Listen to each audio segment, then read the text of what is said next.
We've been following the tidal wave of events which inundated Cambodia in 1970. The coup, Lon Nol's struggle to create a new government, pogroms against the Vietnamese civilians, and Nixon's decision to conduct a massive military operation in order to eradicate the long-standing Viet Cong and North Vietnamese sanctuaries in Cambodia, looking to disrupt those 50,000 or more communist troops in the country. All of these events we've been covering have been on the American, South Vietnamese, and new Cambodian government's side. But now we need to turn our attention to the other side. In this same frantic few months after Sihanouk had been removed from power, joining in a coalition with his former adversaries, the Khmer Rouge, as well as the Chinese and the North Vietnamese. There was a date quite early on in this chaos that I glossed over amongst the aftermath of the coup, the massacres, the riots, and massive military gains of the Vietnamese communists in those early days of April 1970. Because it was on the 3rd of April, in an attempt by the new Lon Nol regime to show a distinct sign of change to the Sihanouk era that they had ended, an announcement was made, an order, that several hundred political prisoners jailed over the last few years would be released. This prisoner release was an attempt to build up some good faith, showing that even their enemies, that there was some progression here. Perhaps it was also figured that this new government needed to soften any animosity that might be coming their way, even from their political enemies. Perhaps it was done within the same planning that included targeting the civilian Vietnamese population as a means of redrawing the lines of who they thought the threat was. That it had been Lon Nol's security forces that had put these people in jail in the first place and then subjected them to incredibly harsh conditions in overcrowded cells, using torture and even extrajudicial killings.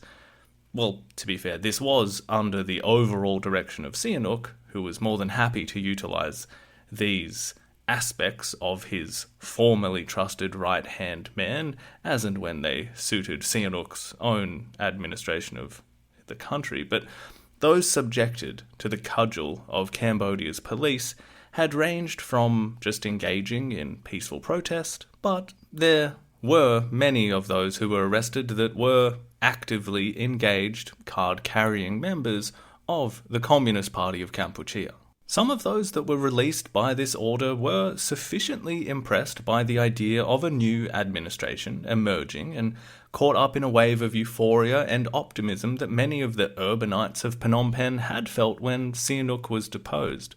They decided to remain in the capital and try and encourage the government to make reforms that they had wanted to achieve through political means over the last decade. They were going to give it a shot. However, the majority of the prisoners released quietly went back to their homes, back to the provinces. One of those who returned to the countryside had been arrested and imprisoned without trial since the beginning of 1968. He later recalled seeing people executed inside the bleak walls of Precursor Sar, which is still Cambodia's largest prison. The infamously cramped and unsanitary conditions haven't gotten much better from what I can tell. But this man walked out on the morning of the 3rd of April, 1970. By nightfall, he'd made it back to his home village in Stuong province, about 120 miles north of Phnom Penh. In the year before he had been arrested, he had been distributing books and pamphlets for his local network of the Khmer Rouge. He'd been asked to pick a new revolutionary name once he had committed himself to the revolution. His given name, Kang Kek Iew, carried a Cambodian Chinese heritage. Knowing this was a Cambodian revolutionary party, he adopted a Khmer name instead. He recalled from his childhood a local sculptor revered by his grandfather, and he also remembered an illustration from a textbook when he was at school. It depicted a disciplined, earnest child, respectful toward teachers, eager to do good deeds. Strangely enough, both the sculptor and the child in that picture shared the same name, which had left a lasting impression on Kang Kek Iew. He decided to call himself Duch. That name, you might know, my dear listener, lives in infamy for its connection to S21, Tuol Sleng, the central node of the Khmer Rouge prison and torture facility network. Duch was the commandant of this prison, if you could even call it that. Prison conveys a sense of people having done something wrong, being sent somewhere for punishment or rehabilitation. But what was constructed out of the classrooms of a high school in the southern section of Phnom Penh didn't have these kinds of rehabilitative concerns. You were guilty if you were sent there. You produced proof of your guilt and associates via confessions made to your young guards, interrogators, and torturers. Then, you were taken away and killed. This is a place that if you're listening to this podcast, you've heard me talk about, you've probably heard about it before. I'm sure many of you have visited this place, or perhaps will one day. More than 12,000 people were sent through its gates between 1975 and 1979, and it is well known that only a handful of those lived to tell about their experience. But S21 didn't come from nothing, nor did Duch. While he himself had waited in prison in terrible conditions, but not, I assure you, nothing as bad as what he would later oversee, his family had been able to visit, provide him extra food. They had even made inroads in organising his potential release much earlier, via a distant relationship to one of Lon Nol's nephews. The formerly gifted math student who had attended Cambodia's prestigious schools before falling into the sway of the communists had only needed to sign a letter of apology, but Duch refused. He believed Lon Nol would be defeated, that the Khmer Rouge armies were growing. If he took that deal, how could the revolution trust him? And if he turned around and stayed with Lon Nol, how could they trust a former opponent, a former prisoner? So he stayed loyal to the communist cause, fully prepared to sacrifice his life. It turned out to be the right decision, if we could call it that, ensuring Angkar never questioned his loyalty, and he hadn't defected to the side that ultimately lost the Cambodian Civil War. He must have been surprised at being let out so early, but he was not about to repay this reprieve back to those that had jailed him. Duch was committed. He was a believer in the revolution. Duch spent 3 weeks with his loved ones upon release, just as the events of April that we covered blew up and out of control. The Vietnam War bled deep into Cambodian territory as the North Vietnamese and Viet Cong battalions scrambled inland as they sought to secure as much territory as possible before they were forced to brace themselves for Nixon's incursion that was announced at the end of the month. It was under these extreme circumstances that Duch headed back to Phnom Penh to continue his work for the Khmer Rouge. He returned to a place that he had known well since the early 60s, Wat Unalom, a Buddhist monastery.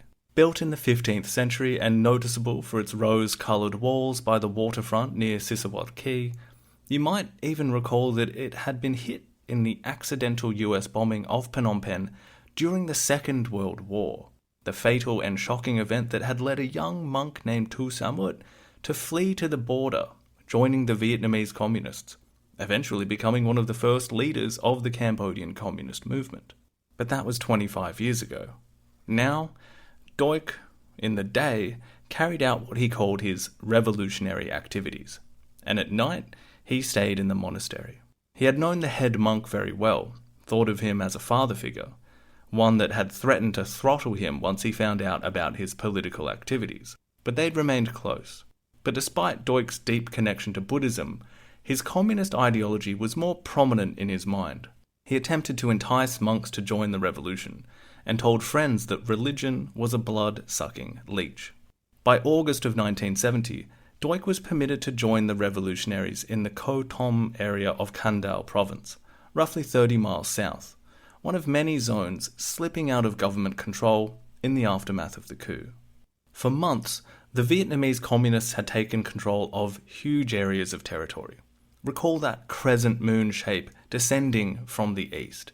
Millions of Cambodians were now being affected and either beginning to flee toward the cities that the Lon Nol regime still maintained, or learning what life was going to be like under this new wartime administration. What that was like, we shall see. These massive territorial gains, practically overnight, strengthened further by a strategy to avoid large-scale confrontations with the Americans and South Vietnamese once the incursion began, gave the Vietnamese communists confidence. They concluded that the Cambodian revolution had made a great leap forward, and positioned at least 70,000 of their own troops in the country. They aimed to raise a similar number of Cambodian Khmer Rouge troops, effectively merging South Vietnam and Cambodia into one sprawling battlefield. However, they also decided that their leadership role would be crucial. They believed the Khmer Rouge weren't yet organised enough to handle things on their own.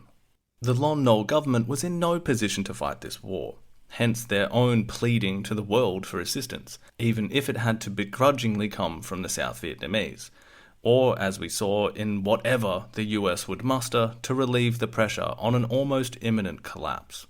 That placed the Khmer Rouge, whose numbers and territory were now expanding as well, but still small and inexperienced, in a tricky position.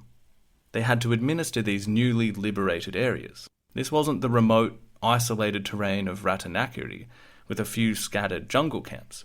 Now they oversaw territory filled with regular Cambodian citizens.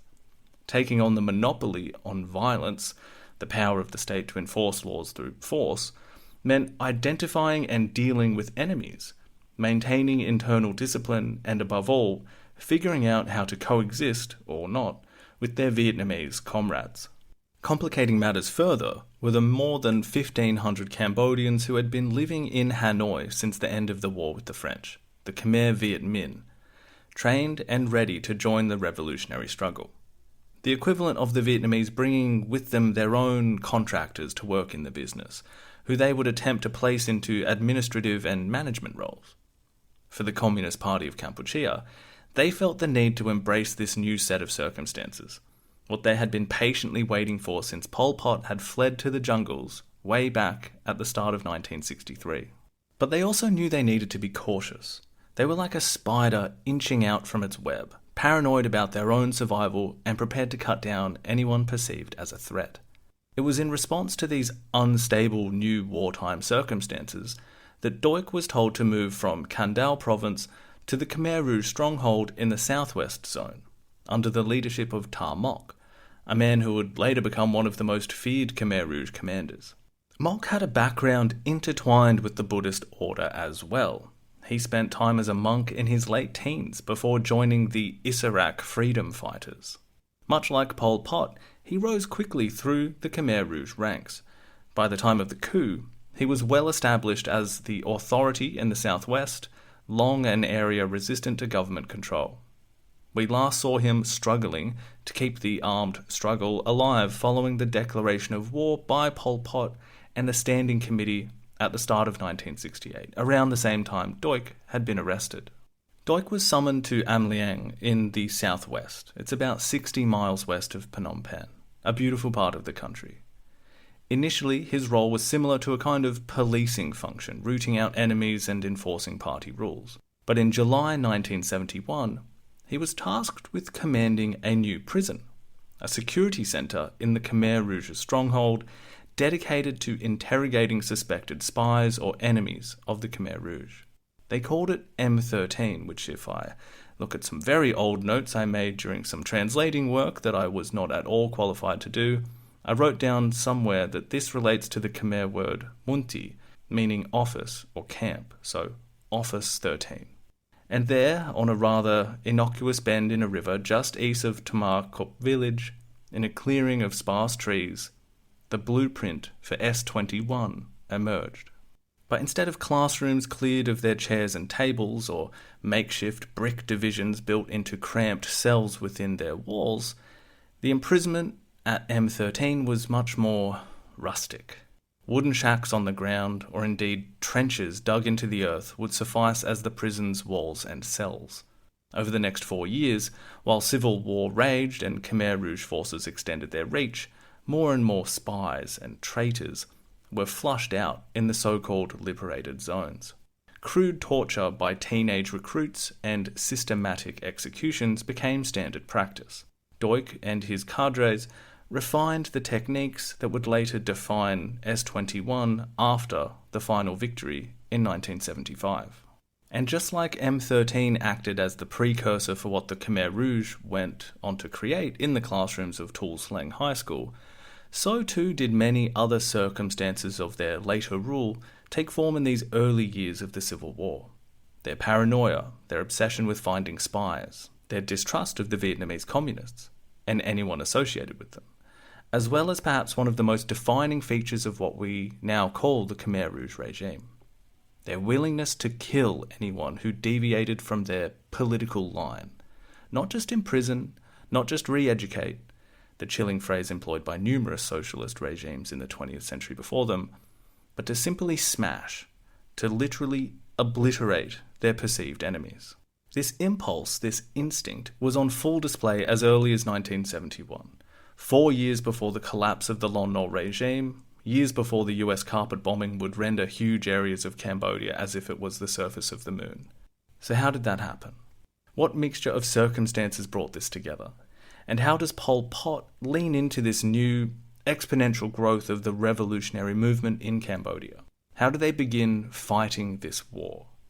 We are going to look at a foundational period for the Communist Party of Kampuchea, where in just over that year, from Duch getting released from jail and then heading up M13, where Pol Pot will find a new base in the middle of the country, far from the mountains they had been confined to, and see the number of Cambodians under their control rise into the millions.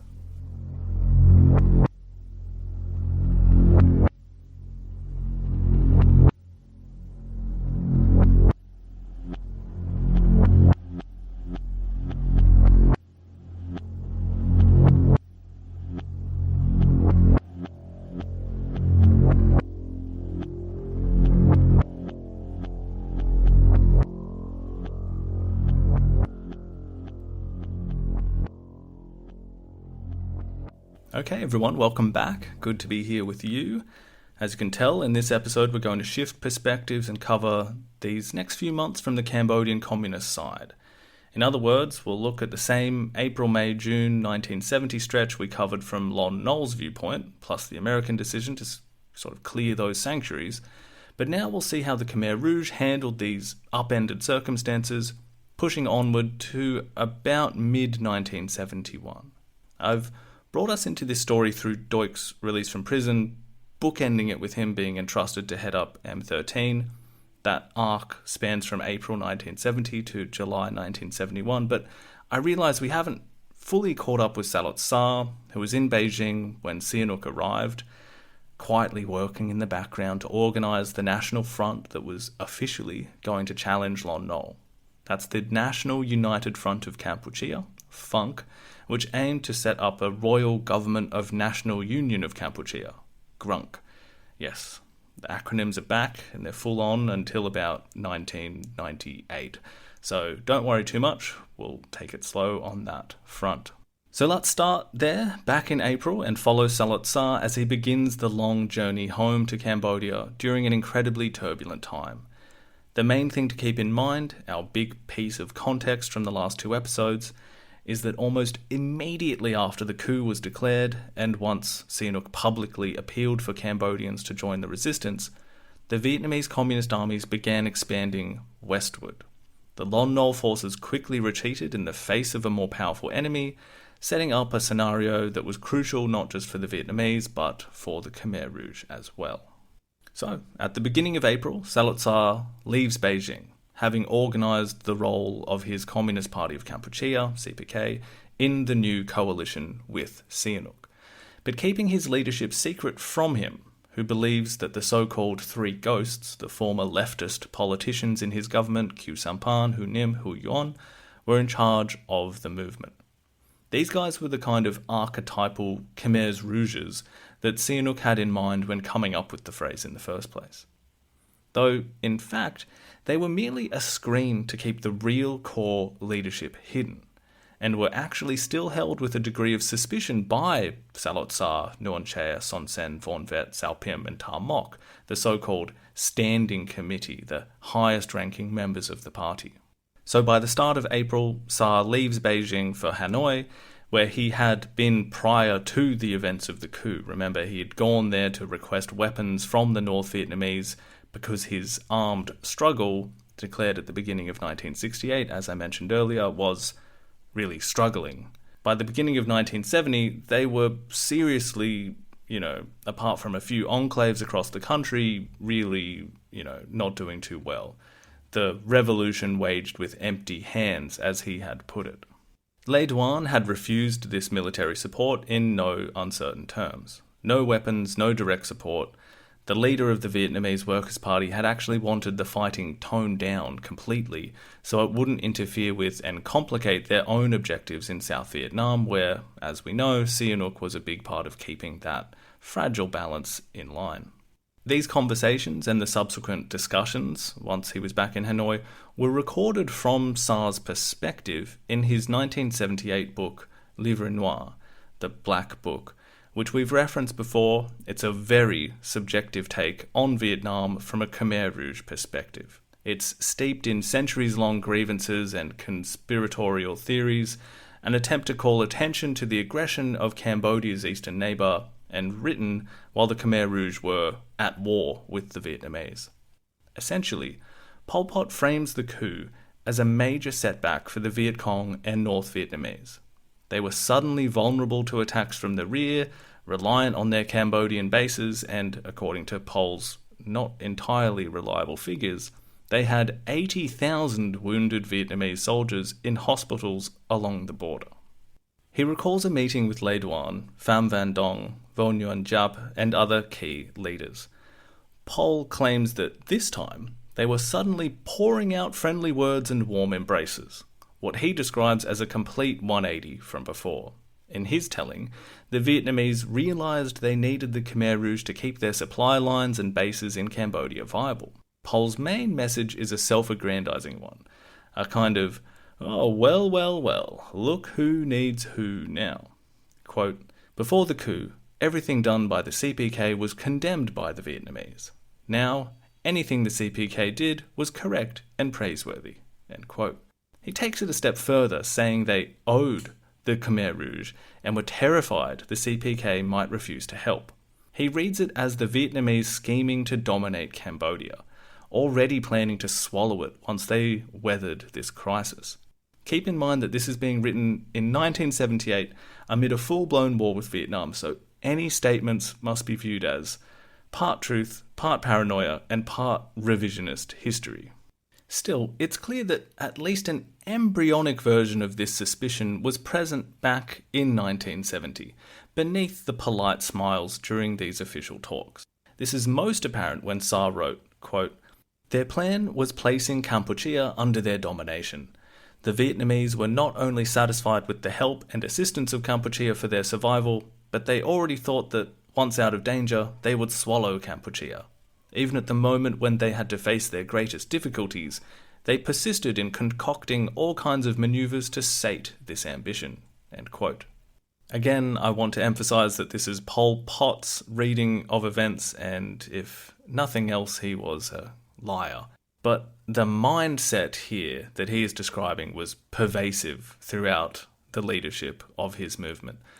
And recall that Sar's wife, Khieu Ponnery, was suffering from a more pronounced outset of schizophrenia, which some sources seem to indicate became even worse during this trip to Hanoi and Beijing. And one wonders exactly which way the influence of these circumstances was affecting her, and perhaps those around her.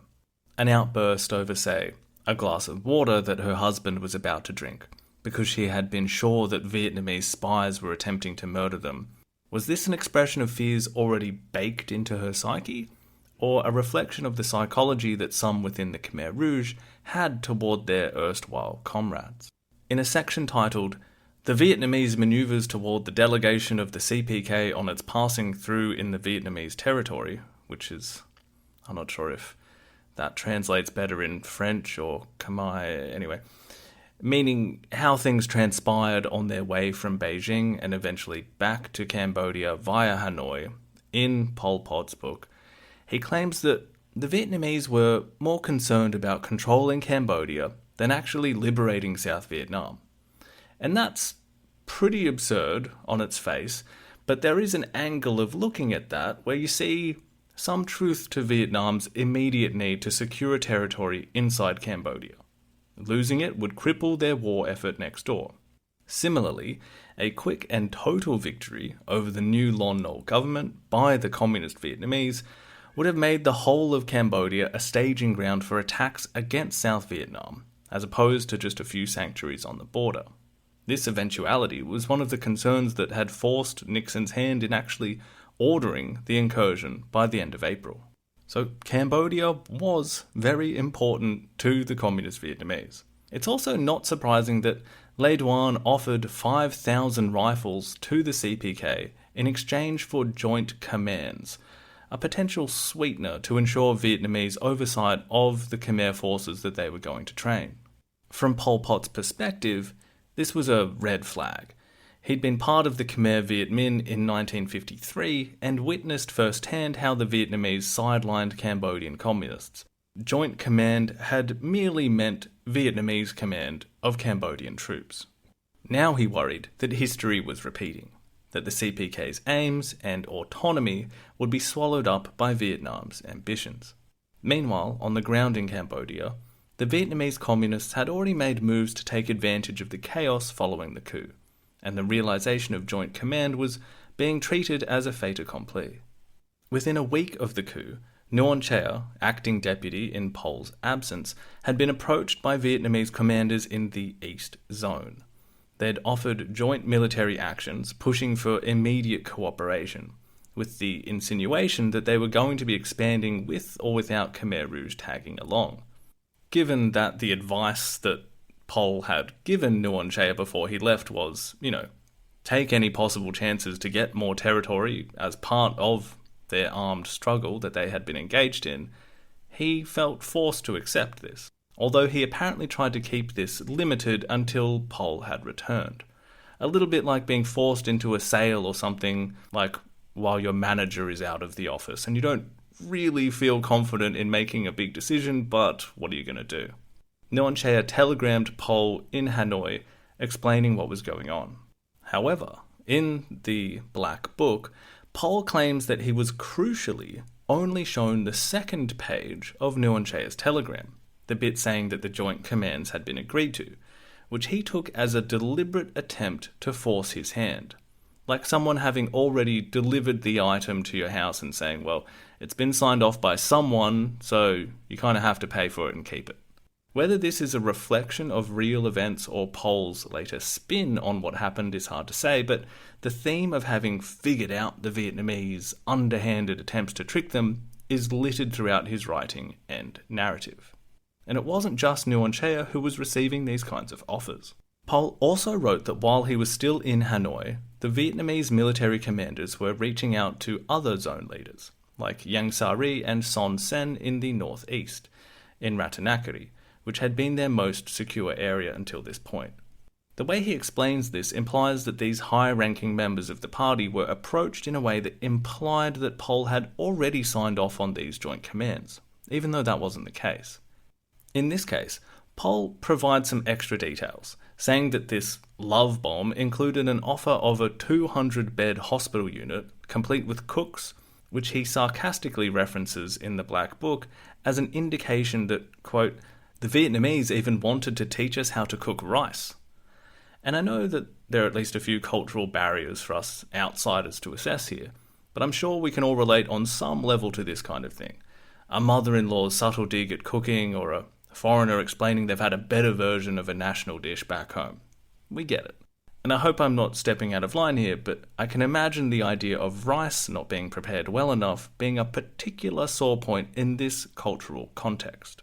Now, even though Ieng Sary and Son Sen rebuffed these advances, as far as I can tell, the Vietnamese communists basically did what they were going to do.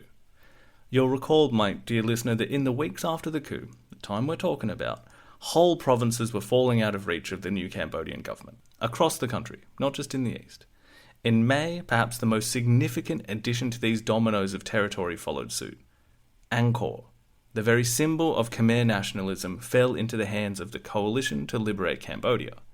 But of course, what this meant really was that it had been captured by the Vietnamese under the guise of this national front. This was done in the spirit of, hey, our mission is your mission is our mission, to quote the Vietnamese at this time, with the added, not so subtle jab, that they were providing clever and effective leadership where it was needed. And one can imagine the shock for the Lon Nol regime and the citizens of Phnom Penh seeing Angkor fall into the hands of the enemy. But it also really rankled with the CPK to see this most holy and important area administered by, the umbrella which represented them, but in reality, the power was held by their more powerful allies. But they, the Vietnamese that is, knew what they were doing. They knew not to present these as victories for themselves, but for the Cambodian revolutionaries. And they achieved this by distancing any notion that they were coming as the dreaded Vietnamese conquerors that most, if not all, Cambodians had a long-standing fear of, not just the Khmer Rouge.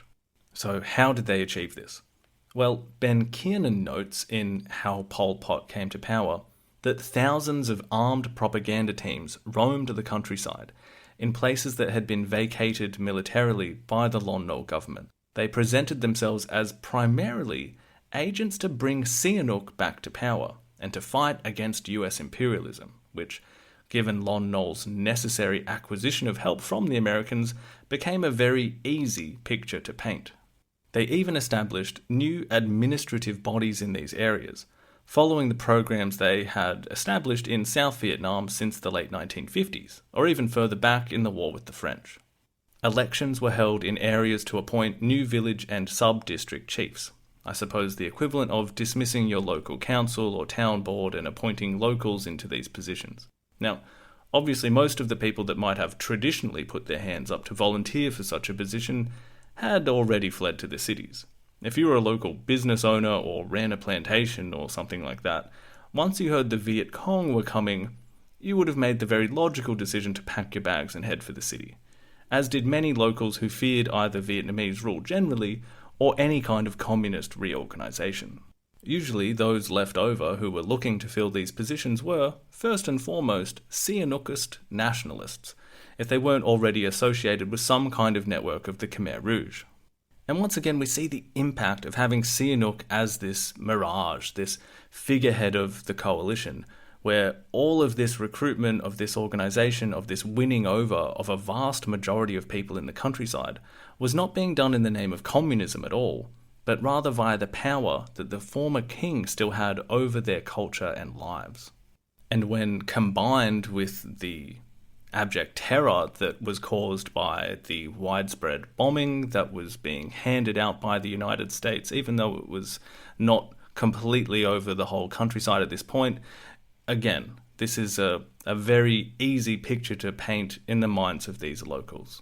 Rally to Sihanouk's cause, fight against the Americans, fight against this imposter Lon Nol, who's living in Phnom Penh. Now, I say all of this because this is all before Saloth Sar could even get back to Cambodia. The Vietnamese had taken a complete control of this new front in the Vietnam War. I can't stress this enough. In this period, we are really talking about the Vietnam War playing out in Cambodia.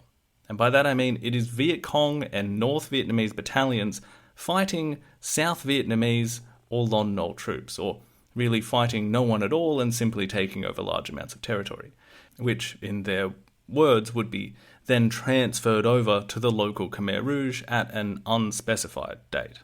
And you would have thought, from a Khmer Rouge perspective, well, that's all good, right? They've gone from having a few thousand members of the army, a few areas of the country they could be secure in, and only the weapons they'd been able to steal off the government in guerrilla raids over the last couple of years. So this is all huge. Well, from their standpoint, this was both an opportunity and a threat.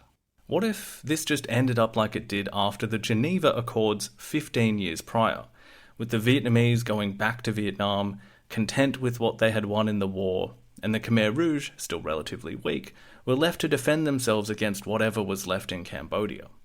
Or worse, what if this actually kept going like it was, and the Lon Nol government fell, but to a resistance that was set up not by the Cambodian communists, but to the administration that was being hastily assembled across the country by the Vietnamese? And what if the Vietnamese didn't leave at all? The most salient example of this fear was the 1,000 to 1,500 Khmer communists who had spent the last 15 years in Hanoi. Could they be trusted? Before they left, Son Ngoc Min, remember him? The first leader of the Cambodian communists way back in the early 50s. He called a meeting of these cadre before they were sent back to Cambodia. He told them that their exact mission would be given to them by the party in Cambodia, which was an indication that he had accepted Pol Pot's authority by this point. But from the CPK's perspective, how would they really know that? It's pretty clear that since, I think, 1967, when Pol returned from that first Beijing trip, or really even going back to 1960, in one of their earliest party meetings, that there has been a fairly staunch anti-Vietnamese contingent in the upper echelons of the party, and one that had grown in influence since then. I should hasten to say that this didn't stop them from copying the Vietnamese communists in a variety of ways, or kept, relying on them. But there was a concern, particularly for the leaders, that this contingent of returnees might be utilised to usurp them and take control of the movement, to dismantle the networks that they had established over the last 10 years or so, and replace the CPK's administration with ones that are more friendly to Vietnamese interests. However real any of that was is immaterial, because it was what this influential group within the CPK were concerned with.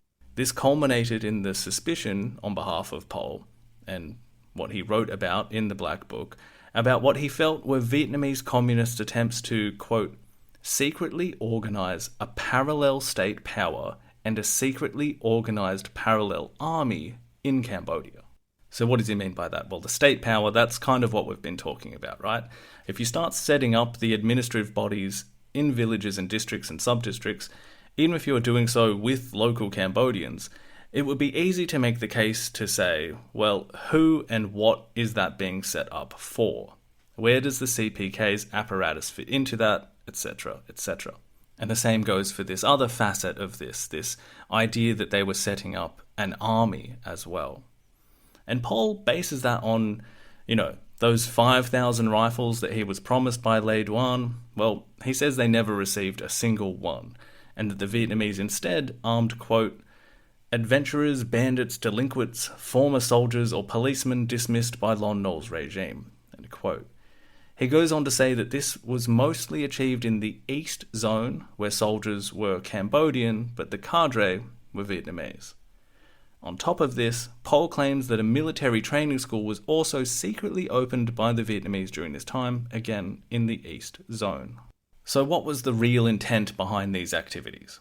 Well, let's remain ambiguous on what we want to, concede to Pol Pot's paranoia and, revisionist history, and how much was actually pursued with, let's say, some percentage of future planning by the Vietnamese communists operating in Cambodia. Not to mention the immediate circumstances they were trying to take advantage of in the fallout from the coup. But whatever mixture of intent and reality and whatever might have been behind all of this, the fact of the matter is that the leader of the CPK is facing a very rapidly changing situation by the time he does get back to Cambodia. So let's follow him as he takes off from Hanoi on foot down the Ho Chi Minh Trail, the same way they had come up at the end of 1969. I think in those meetings he would have at least felt confident that the tide had shifted significantly towards his aims. And as we mentioned, I think in the coup episode itself, he now has a huge amount of military and financial backing in the shape of the Vietnamese communists and China, as well as about the most influential and useful figurehead for the movement he could have asked for in the shape of Sihanouk. Sar, his wife, a few bodyguards, they travel down, and it takes like 10 weeks. They are the kind of first ones back, but they're followed down by groups of these returnees, the Hanoi-trained Cambodians, who at points are diverted into areas in Laos and filtered down into different regions of the country that had already been liberated by the Vietnamese.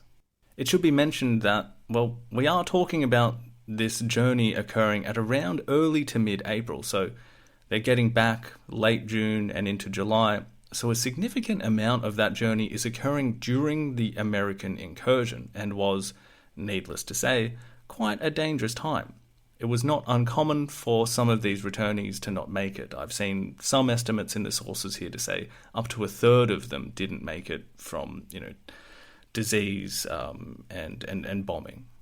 But Saloth Sar, needless to say, he does make it back.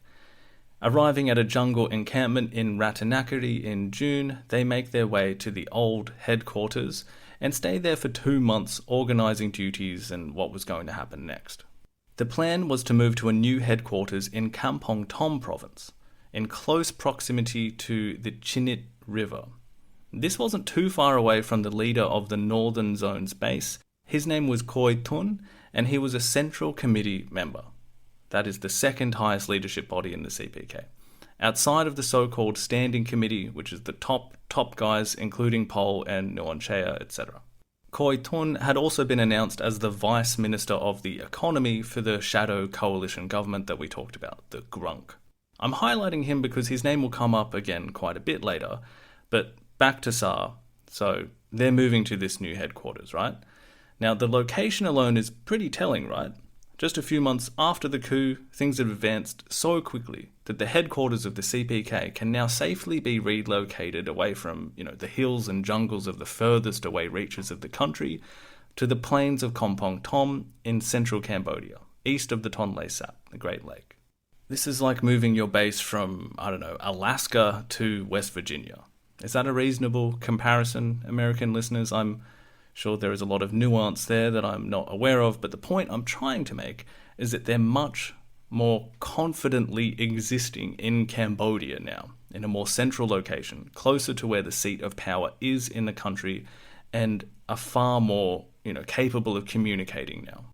Previously, if Pol Pot wanted to get a message out, you're relying on messengers making dangerous months-long journeys to and from this farthest away point of the country to just about everywhere else.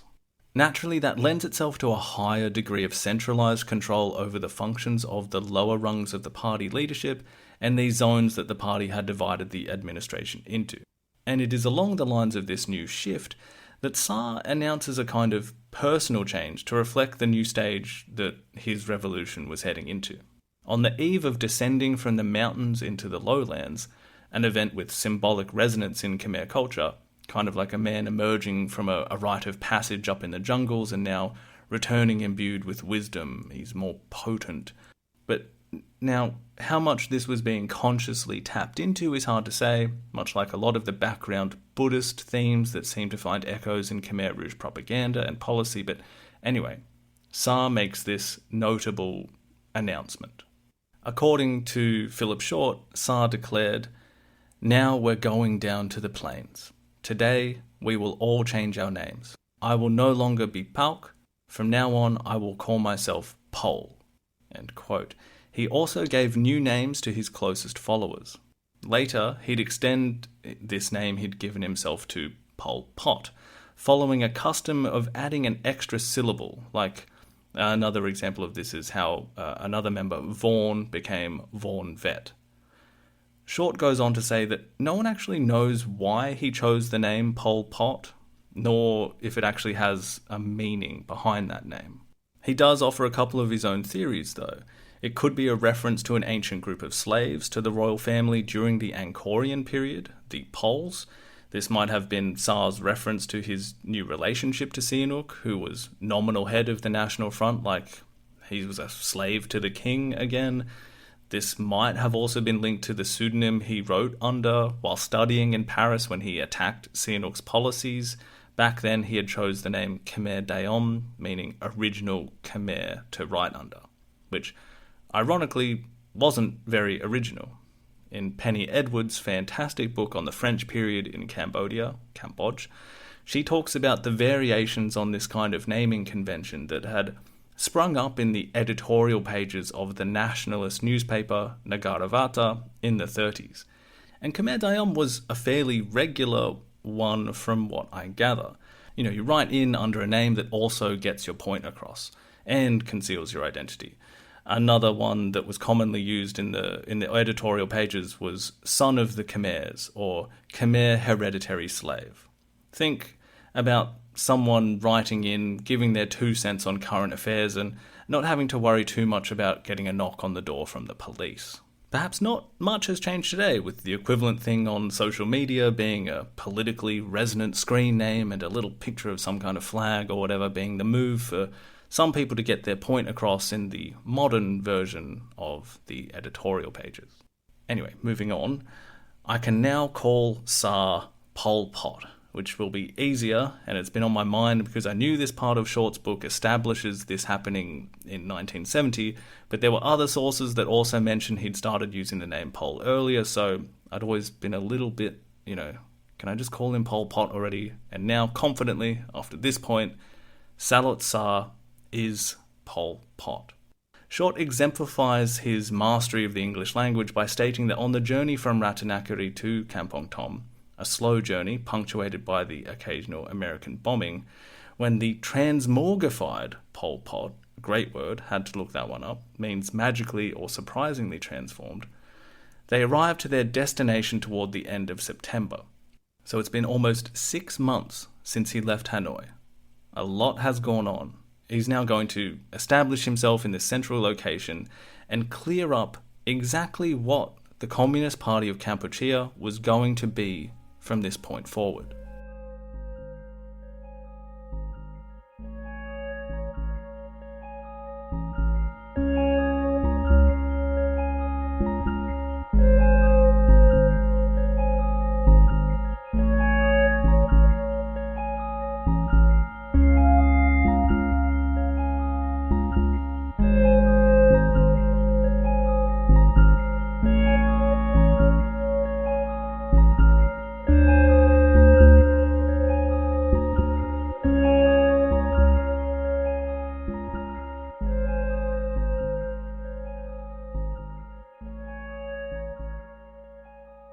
Okay, so Pol Pot has arrived in Kampong Thom, where he set up his new headquarters. Just a few huts for himself, Noan Chea and a few others, at a place they named K5. He's got plenty of organising to do, so he convenes a meeting of his top leaders who were available. This was an important meeting, especially given the state the CPK found itself in toward the end of 1970. You could say it was yet another fork in the road. This time, they picked a very specific direction. What this meeting established, and given the context this move makes sense, was the idea, or rather the principle, of independence mastery. This concept of independence mastery was central to what would the businessy modern politics way of saying this today be like, their core values, their aims and their ideology. The first slide of that PowerPoint presentation at the business meeting where they posed the question, who are we and what do we want? Apple is think differently. Disneyland is the happiest place on earth. And while the Cambodian communists are going to have different slogans that they will end up being associated with, more think revolution and the place of nightmares on earth, well, independence mastery will be the eventual answer to any question about what the Khmer Rouge were trying to do, with other ideological influences and policies all flowing into this fundamental aim. So what did it mean? Well, simply put, it's the idea that Cambodia should be self-reliant, free of foreign control, and capable of thriving on its own means of production. This wasn't about uniting humanity in a grand class struggle. Rather, it was very much Cambodia first. But this wasn't just a plan for autarky, a state or society that's economically independent. It has all these echoes of the awkwardness of Cambodian relations with the Thai and Vietnamese since, the 1700s, and of course then colonialism and this new Cold War era. So, the whole hurricane of history dynamic is really at play in this Khmer Rouge value. A plan for greatness, a return to greatness, not needing help, showing other countries just how awesome the Khmer race is and how well they were going to do communism. And that is kind of where we begin knocking at the door of a much larger discussion about what role does communism really play for the Khmer Rouge? Was it just window dressing, branding? Was communism being co-opted for a specific cause, used with an eye on, say, Mao's China, as the best means to achieve independence from imperialism? Of course, they have this example with the Vietnamese as well. Or was it a particularly great solution to the realities of an undeveloped economy in a country with a huge number of rural peasants? How much was there a real belief in communism? Or how much was it serving a specific function and the answer to a national question, rather than the underlying grandiose so-called scientific Marxist theory of history and class struggle and all of that? This is a discussion perhaps we'll return to in another episode. For now, what matters is that this meeting locked in independence mastery as a guiding principle. According to Philip Short, the phrase itself seems to have roots in Pali, the language of the Buddhist monks, and it proclaimed the overriding importance of determining their own strategy, free from outside influence, and with a choice of words that deliver an unsubtle glare at an elephant in the room in the shape of the Vietnamese communists. Short includes a revealing excerpt from the meeting's deliberations in his book. Quote, "The Cambodian party has traced its own revolutionary path. We must not permit other powerful states to decide the destiny of our nation, our people, and our revolution. At present, these states still nurture this ancient longing. In the past, we held our destiny firmly in our own hands, and then we allowed others to resolve it in our place. We must never allow this historical error to be repeated. Aid from abroad, even if healthy and unconditional, can never play a decisive role, either in the short term or the long term. We must always hold firmly to the stance of independence mastery, rely on our own forces, and endure difficulties and suffering. On that basis, whether we accept or do not accept aid will depend on whether or not we think it is necessary, on whether we find it useful or harmful, and also on the manner in which that aid is to be used." End quote. So the message is loud and clear, right? Hey guys, we need to remember this is our thing. Don't let anyone else try and take it away from us, whoever that might be.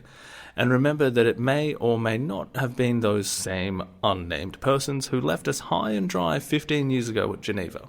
Very subtle. There's no way anyone could deduce that he was talking about the Vietnamese.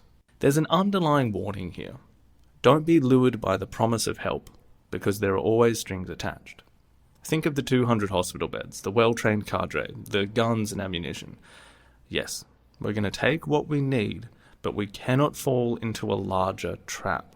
Pol Pot's return into this somewhat chaotic scene led to his considerations, as the leader, to lay down his management of this, to make sure everyone knew the CPK were in control, that they had got very far without the Vietnamese, and they will need to make sure they can continue to struggle without them. He emphasized independence mastery, almost as if it was a moral imperative, like warning people not to take shortcuts, don't take the quick cash, do the things the long and hard way if necessary.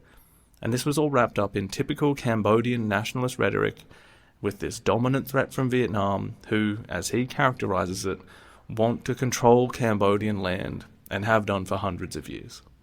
With Pol Pot back and this meeting concluded, we see exactly where his worries lay and how he planned to tackle them, while still winning the war. As Philip Short notes, at this point, it was mostly theoretical. Pol Pot knew his party wasn't ready to take the reins on its own and would still need a lot of help from the Vietnamese. But the political line, independence mastery, was set. From here on, Pol would be watching carefully to see who followed it. This same meeting also decided to send Ieng Sari to Hanoi and Beijing as a representative, mainly to keep tabs on Sihanouk and handle external relations.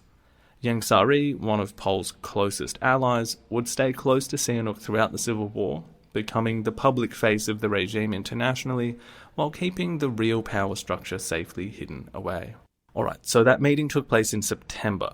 We now have this idea of independence mastery, essentially announcing that Pol Pot is back in the country and operating from a more central position. He's aware of everything that's happened in the 6 months since the coup, and is working on ways to keep the CPK's primacy from being undermined by the Vietnamese, all while ensuring that as much territory and manpower as possible fall under Khmer Rouge control. By late 1970, the Khmer Rouge probably had up to 15,000 Cambodians armed against the government, split into 20 purely Cambodian battalions and 5 mixed Khmer Vietnamese battalions. That's perhaps triple what they had before the coup, and they were much better armed now. On top of the roughly 10,000 Khmer Rouge fighters, there were several times that number of Viet Cong and North Vietnamese troops operating nearby, and over 1 million Cambodian civilians likely living under these so-called liberated areas. The Vietnamese still handled most of the actual military engagements, of course, but whenever territory fell or battles were won, the communist propaganda gave all the credit to the Khmer Rouge. That served a twofold purpose. One, it kept up the appearance that the Vietnamese were not simply invading Cambodia, and two, it maintained a show of solidarity. No one wanted to publicly undercut their Khmer allies. Behind the scenes, however, tensions were bubbling up. Some incidents were relatively small, like telling the Khmer returnees from Hanoi that they now had to join the Communist Party of Cambodia instead of the Vietnamese Workers' Party or the old Khmer People's Revolutionary Party, which they told them had been, was no longer a thing. Others were more serious. According to a CIA report cited in Kiernan's How Pol Pot Came to Power, there was an episode where Khmer Rouge troops opened fire on Vietnamese forces during an assault on a provincial capital, prompting the Vietnamese to issue a directive no one, retaliate to that. In Tay Keo province, a local Khmer Rouge cadre described what Pol Pot referred to as a parallel state power. Vietnamese troops had liberated an area, then organised the village administration in a so-called mixed Khmer Viet Cong system. But in practice, everything answered to a Viet Cong official. It was basically a colonial setup, Khmer officials in name, but all under Vietnamese oversight. Kiernan offers another example, in a different province, of that same dynamic. The Vietnamese had come in, conducted local elections, declared loyalty to Sihanouk, and even handed out little pro-Sihanouk badges to new officials. But when the Khmer Rouge eventually arrived, they executed those Sihanoukist officials who'd essentially been installed by the Vietnamese. It's interesting to place that in the context of what Pol Pot later wrote about this same period in his Black Book. There he claims that once his zone leaders, cadres, and he himself started rebuffing further help, which they saw as undermining them, the Vietnamese responded by sending a delegation to discuss what they called the problem of solidarity and cooperation. He says these talks took place in November 1970 with Nguyen Van Linh and Tran Nam Trong on the Stung Chinit River in Kampong Tom. So this is about 30 to 40 kilometres sort of equidistant between Pol Pot's headquarters and the Vietnamese Cosvin base in Cambodia. Now, these talks would actually serve to clear up a lot of issues that were occurring once they were over. However, Pol Pot's description of these talks in the Black Book contains some stunning revelations, according to him at least. He describes these talks as focusing on the same issues that Vietnamese kept pushing: mixed organs of state power, military and technical schools, and essentially the same demands that Le Duan had made to Pol Pot back in Hanoi. Pol characterises the Khmer Rouge side of the negotiations as follows, quote, "The CPK agreed to their demands, but asked them not to carry out any undermining activities among the people and the Revolutionary Army of Cambodia. We politely let them know we were totally self-sufficient, with ample weaponry, and that each zone had several battalions of troops. The negotiations lasted a week. During that time, a member of the Vietnamese delegation skipped 2 meals, saying he'd eaten enough fruit. He also slept less. In fact, he was thinking deeply. This was his turning point, the moment he decided he ought to eliminate the leaders of the Communist Party of Cambodia. After those negotiations, we became aware of that intent, but our analysis was incomplete. In truth, the Vietnamese had decided to eliminate our leadership ever since we rebuffed joint commands back in April." End quote. Okay, that's quite the claim, and he further explains it, quote, "At the talks in November 1970, the Vietnamese tried to have Comrade Secretary Pol Pot and Comrade Deputy Nguyen Chea poisoned by their own agents, who had infiltrated the CPK." End quote. He then lays out how this supposedly happened. Quote, "The talks were held in the North Zone, where the Zone Secretary of Khoi Thun oversaw the proceedings. His wife was doing the cooking. When he was arrested in 1976, Khoi Thun revealed that he'd been ordered to carry out this odious task, having received poison from one of the Vietnamese delegates, an agent sent to sabotage the Cambodian Revolution. Fortunately, our party had strict vigilance measures and had loyal comrades working in the kitchen, so this heinous Vietnamese crime failed." End quote. This is what makes the Livre Noir, the Black Book, such a fascinating source. It's full of these wild accusations and bits of insight, but most of it is either deliberate fabrication or just one side of the story. Maybe there's a fraction of truth in there, but it raises a bigger question. Why did Pol Pot believe this? And how did truth even function under a regime where reality was routinely moulded to fit paranoid narratives? I realise we're sort of going back and forth in time here, but it's very interesting to think about, this was a book that was published to sort of make the Cambodian case that they were being, invaded and trying to show just how bad the Vietnamese were. Why publish such specific claims about the Vietnamese trying to poison Pol Pot and Nuon Chea, complete with details like the visiting delegate skipping a couple of meals because he'd eaten fruit? It's a strange thing to be so specific and so sincere, I suppose, about that, when it reads like a complete fabrication. Pol Pot claims they learned about it in 1976 from Khoi Thun. This was after he had been arrested by the CPK, but up until that point he had remained the head of the Northern Zone. This was published because, I suppose, as wild as this story might seem, it really was believed by Pol Pot. Like I said, it was this very sincere thing to put in this book. Even more telling are the footnotes that Pol Pot includes. Next to Khoi Thun's name, he writes that he was a CIA agent since 1958, who infiltrated the CPK in 1960. Then there's Men San, said to be the one who took the poison from the Vietnamese to give to Khoi Thun. Pol claims that Men San was kidnapped by the Vietnamese in 1946, took the name Nay Saran, and was abandoned by them after Geneva, only to become a CIA agent in 1955, then reactivated by the Viet Cong. So he's now a double agent for both Vietnam, the Vietnamese communists, I should say, and the CIA. He was more high-ranking in the CIA than Khoi Thun, so he ordered him to carry out the plot, like I'm reading from the footnotes here. Nay Saran was another leading member of the party for a long time. He had also been arrested and no doubt had included his own narratives along these lines, which Pol doesn't mention for obvious reasons, had been extracted at S21. Reading these footnotes in the Black Book can leave you a little dumbfounded.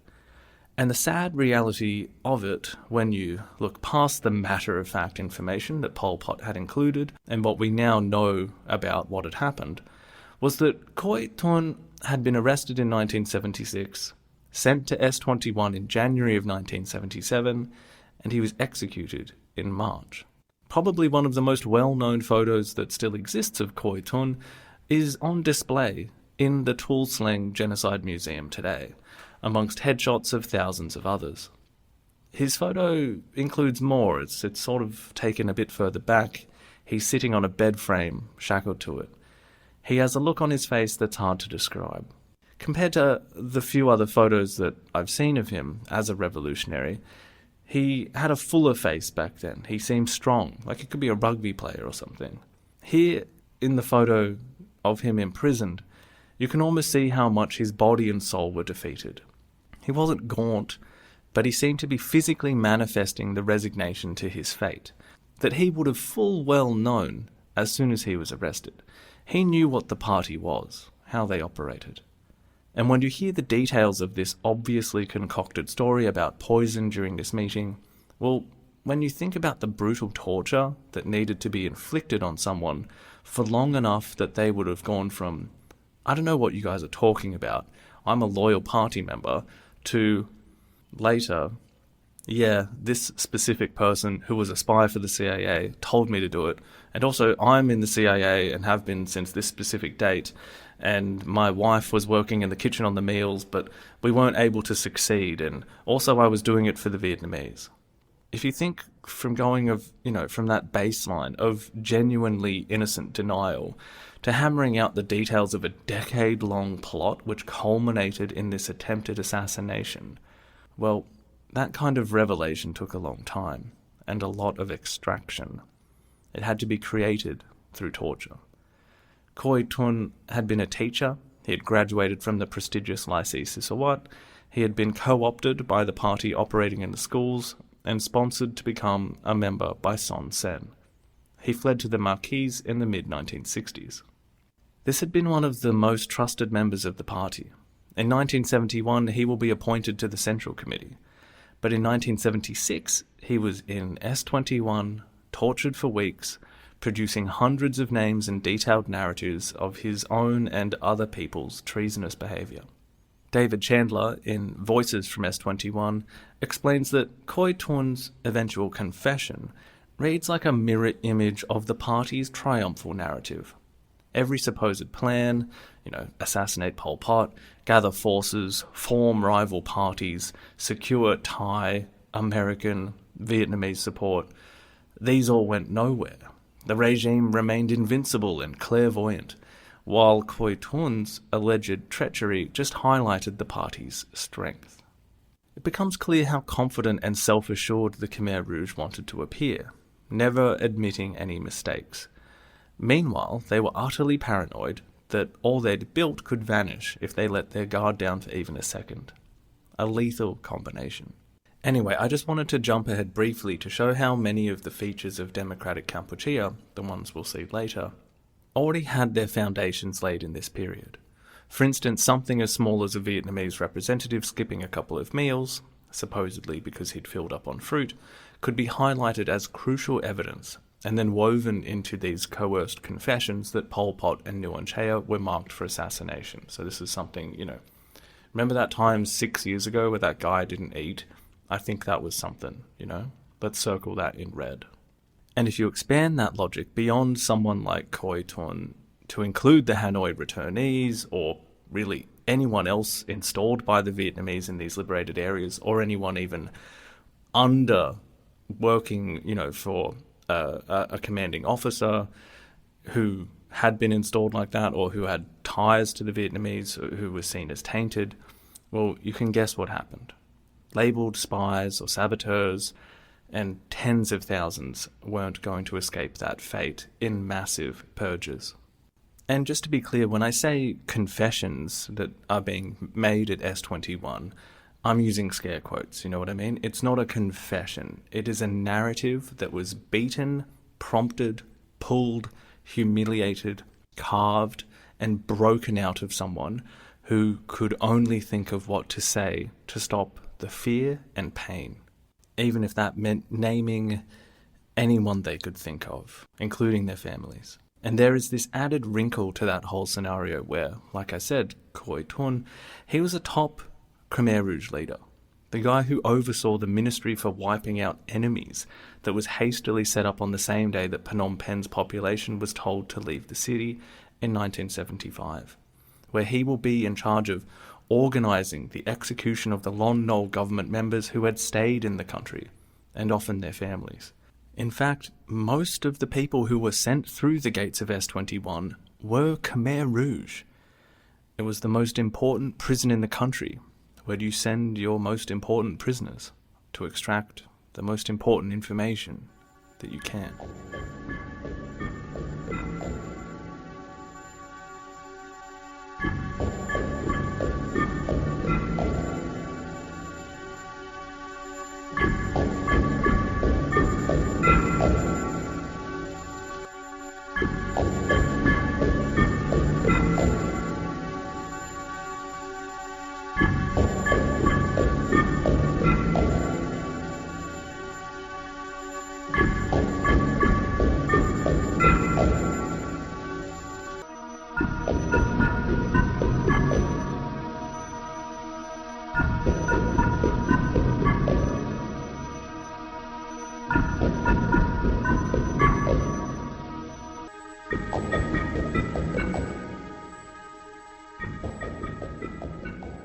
Okay, So, by the end of 1970, despite the fact that Pol Pot would later conclude the meeting with the Vietnamese was really an assassination attempt, it did resolve some of the immediate issues that had been bubbling up.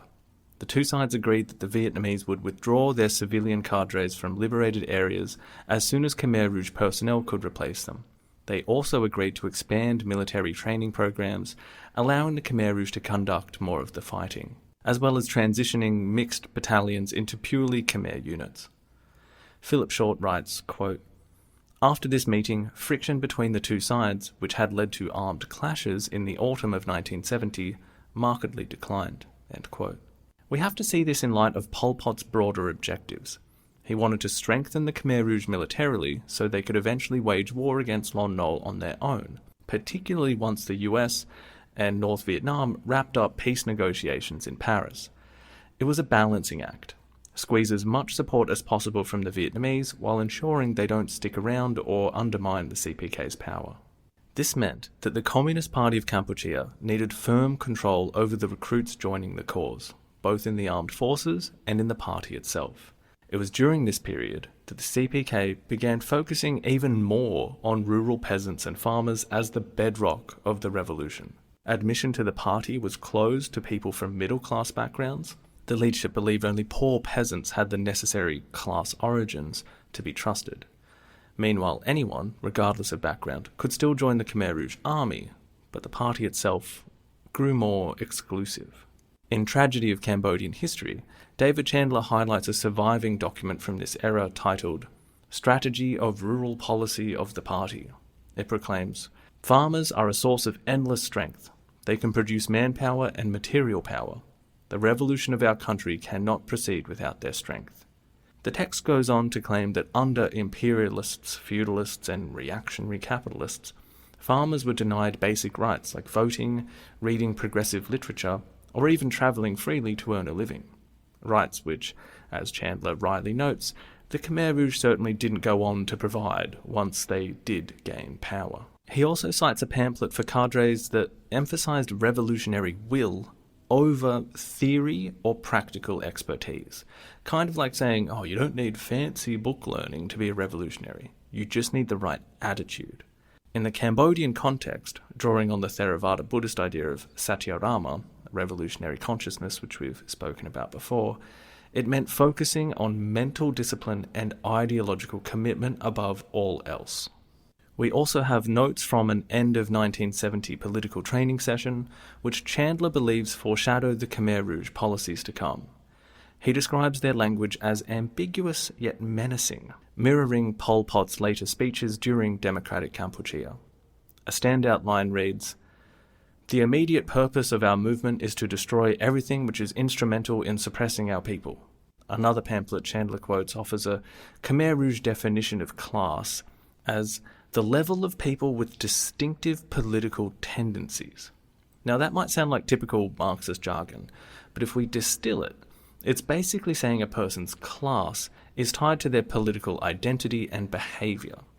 And combine that with the usual labels of good or bad classes in Marxist rhetoric, and a stark binary emerges. You're either one class or another, which meant you are either an enemy or friend, a revolutionary or a counter-revolutionary. Many genocide scholars note this sort of binary is a crucial step in mass killings. In Cambodia, under the Khmer Rouge, society was similarly carved into new people and base people, defined by whether you'd lived in Khmer Rouge-controlled zones pre-1975, or if you were one of the city dwellers expelled after their victory in April.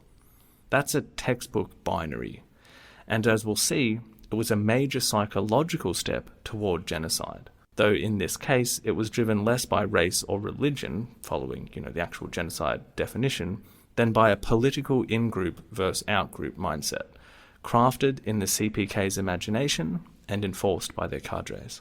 Alright, I realise we're getting off into the weeds again there, but I don't need to jump ahead quite as much like I used to because these things are just around the corner. We're going to have plenty of time to dig into these policies when we reach them. So let's wrap up where the Khmer Rouge stood by the end of 1970, going into early 1971. Pol Pot has been working to make good on all the propaganda about how they were the ones doing all the fighting, not the Vietnamese. He wants their liberated zones under Khmer Rouge control, reflecting this grand idea of independence mastery, essentially trying to live up to their own marketing. And we haven't talked much about Sihanouk in this episode, and that's fine. At this point, he's settled comfortably in Beijing, treated like a prince, and he's being coddled enough to think everything's going well and that he's still very important. Meanwhile, by late 1970, Pol Pot has hashed out an agreement with the Vietnamese that mostly suits him, though plenty of challenges still lie ahead. I think I remember making this point a few episodes back. Once they had set up their own office, Office 100 in Ratanakiri for the first time. They had their base away from the Vietnamese, and it was almost like, that first share house when you move out when you're a teenager in your early 20s and you pull in a couch that you find on the side of the road and you are like, yes, we are cooking with gas. Well, at this point, the CPK had, what would the equivalent levelling up be? Maybe they've organised enough to go to IKEA or something and they're getting their first shelves and a dining table or something. It's a step up for them. They've got this new base in Kampong Tom, S71, which was larger than the old one, K5 on the Chinit River. This newer HQ has 20 to 30 thatched houses, guard rooms, a messenger office, and even a printing shop. The old base is now a support hub, and together they form a small region that the leadership will use to coordinate the entire movement. That smaller outpost, S31, housed about 200 people, including a 60-person troupe of musicians and dancers who roamed the northern zone giving performances designed to inspire both local villagers and Khmer Rouge cadre. They also created an information office where most of the party's lower-ranking intellectuals, what Sihanouk would have called the Khmer Rouges, were stationed, while another office was set up to increase production of the party's magazine, Revolutionary Flags. Philip Short shares an interesting anecdote from a cadre named Ping Sai, who worked at both the smaller outpost, S31, and the main command base, S71. He recalls the oppressive security measures designed to protect the top leadership, Pol Pot and Nuon Chea and the others, who were kept off limits from almost everyone else. Even a zone leader visiting the base had to leave bodyguards and weapons behind, then be escorted in. I'll share the quote from Ping Sai. Quote, "The base was in a part of the jungle reserved exclusively for the leaders. No one was allowed to enter without an escort, usually a Montagnard tribesman. Once inside, you were confined to your assigned area. If you tried to move around, someone would stop you. What are you doing? Why are you going from place to place?" The huts had thatched roofs and walls, with a hard bed of woven bamboo, plus a bamboo desk and chair. Very simple and rustic. They were spaced 20 or 30 yards apart, sometimes 50, separated by thick hedges so you couldn't see from one to another. Back then, I didn't even know where Pol Pot's office was. Everything was kept strictly separate. The offices were only a mile or two apart, but each was in its own zone. In Pol Pot's office, conditions were similar to ours, but let me tell you a story. When I arrived, I said to someone, I see you always build your camp by a watercourse." Pol Pot's office, like S31, was on a stream bank. That remark was reported back, and 2 or 3 days later, Yun Yat, Son Sen's wife, called me in and said I shouldn't speak like that. I had to show revolutionary vigilance. On one level, she had a point. If the enemy learned that detail, it might be a clue to the headquarters location. But the way she scolded me made me realize how intense their revolutionary vigilance was. They were extremely secretive, even among themselves." End quote. But as Philip Short describes it, Pol Pot and Nuon Chea shared a kind of collective neurosis.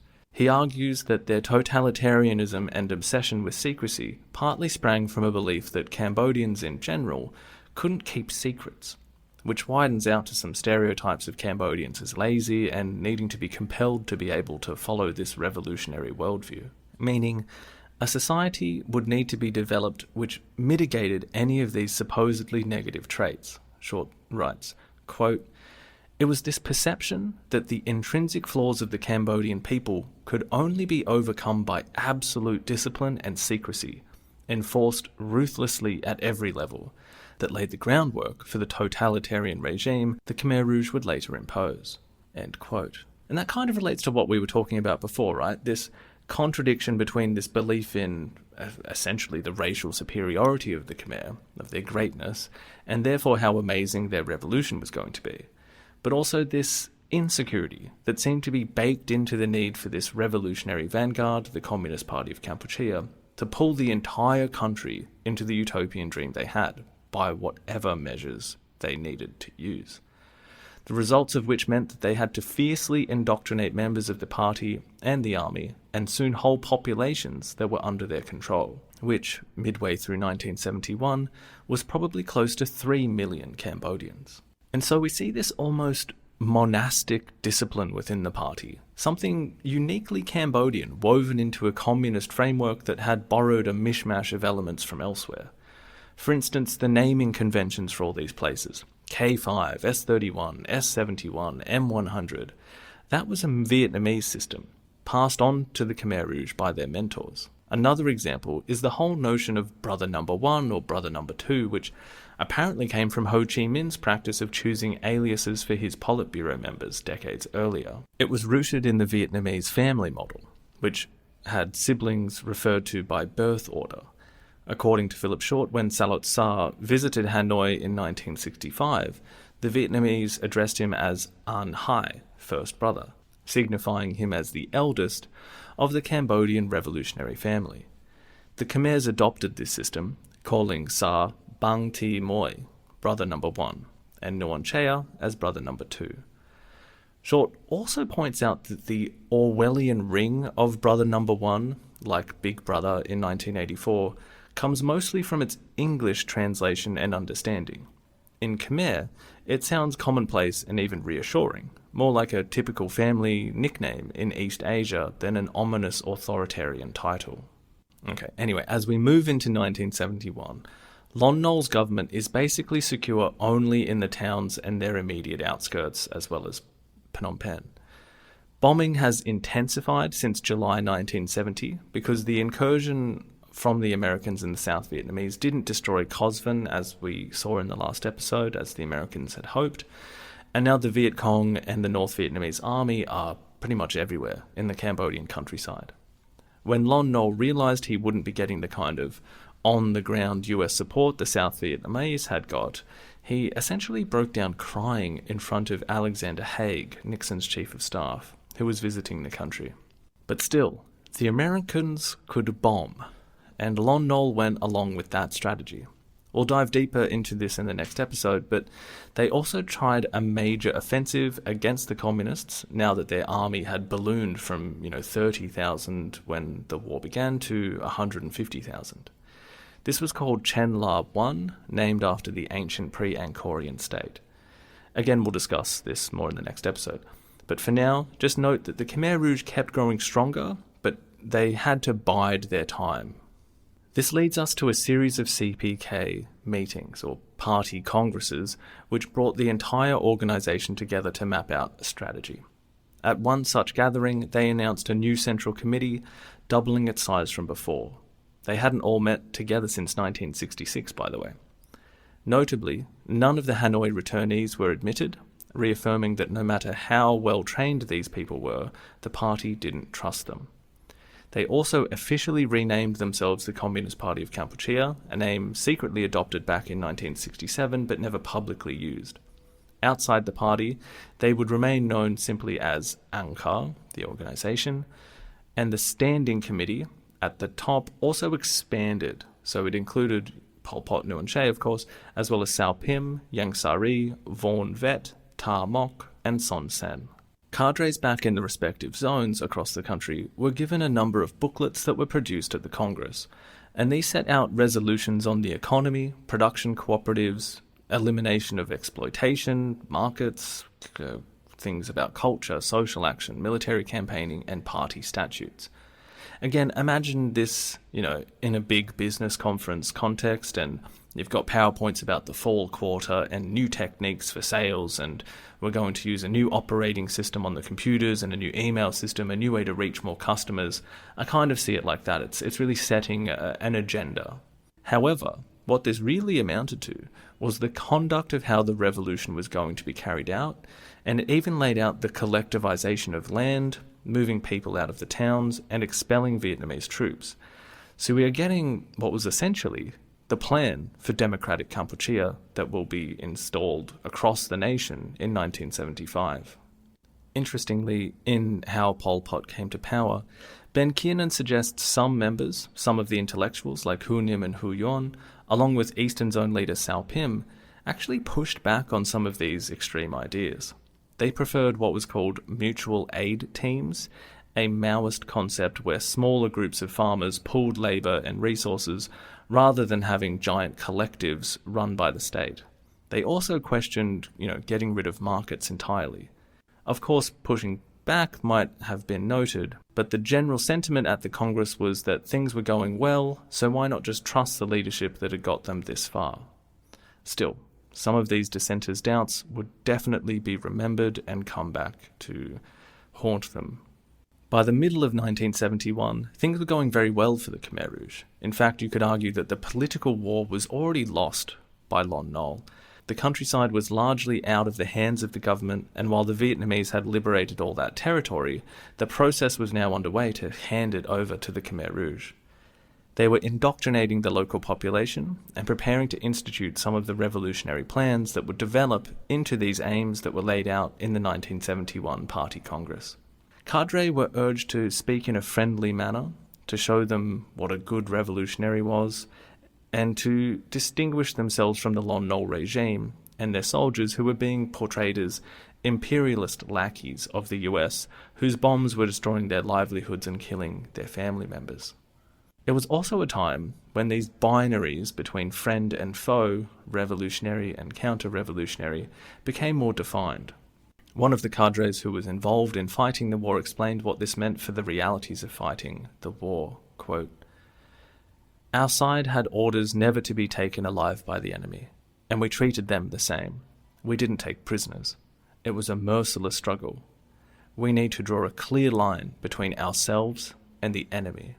And it was that guiding principle, no prisoners, no mercy, spies everywhere, which ultimately leads us to the place where we opened this episode, the creation of M13 in southwest Cambodia, under the direction of Duch, where he would perfect his torture techniques, learn how to extract this information, and many people would be killed at M13 in much the same way that they did in S21 when the regime was in full power.